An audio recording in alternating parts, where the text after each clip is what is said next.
Hello everyone, আজ আমি তোমাদের সাথে শেয়ার করব আমার নতুন কিছু অভিজ্ঞতা আর এই নতুন এক্সপিরিয়েন্স আমার এই ব্রাইডটিকে নিয়ে। আজকে আমি তোমাদের সাথে শেয়ার করছি ওর বিয়ের এই দিনের স্টোরিটা।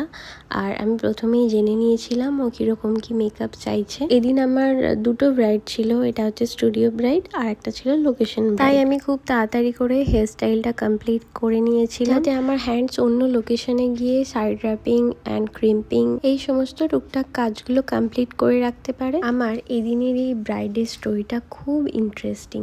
ওরা নিজেদের মতে বিয়ে করছে।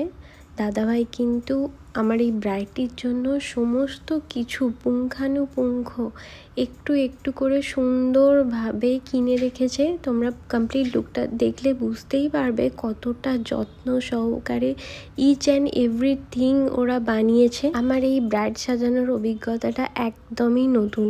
আমি কখনো দেখিনি এভাবে মন্দিরে বিয়ে করার সত্ত্বেও এতটা সুন্দর করে পরিপাটি করে সমস্ত কিছুটা কেউ কারোর জন্য গুছিয়ে রাখতে পারে। আমার পেজ কিংবা প্রোফাইল স্ক্রল করলে তোমরা দেখতে পাবে এই ধরনের ব্রাইড কিন্তু আমার একদমই করা নাই। এই ব্রাইডের টেস্ট একদম আলাদা ছিল, একদমই অন্যরকম। আমার এই ধরনের লুক কিন্তু ভীষণই ভালো লাগে, কিন্তু আমাকে তো আমার ব্রাইডের ইচ্ছে মতো কাজ করতে হয়। তো আমি আজ অবধি এ ধরনের এত সিম্পল স্যাটেল মেকওভার কখনোই করিনি। তবে নতুন নতুন লুক ট্রাই করতে ভীষণই ভালো লাগে আর এই কাজটি আমার খুবই খুবই পছন্দের একটি কাজ। আমার এই ব্রাইডটি তো এমনিতেই মিষ্টি দেখতে, ও স্বভাবেও যেমন লক্ষ্মী।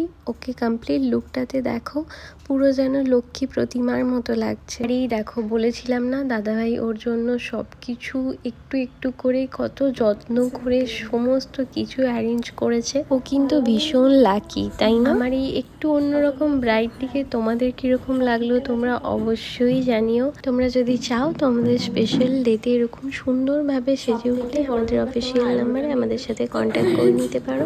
আজকের মতো টাটা।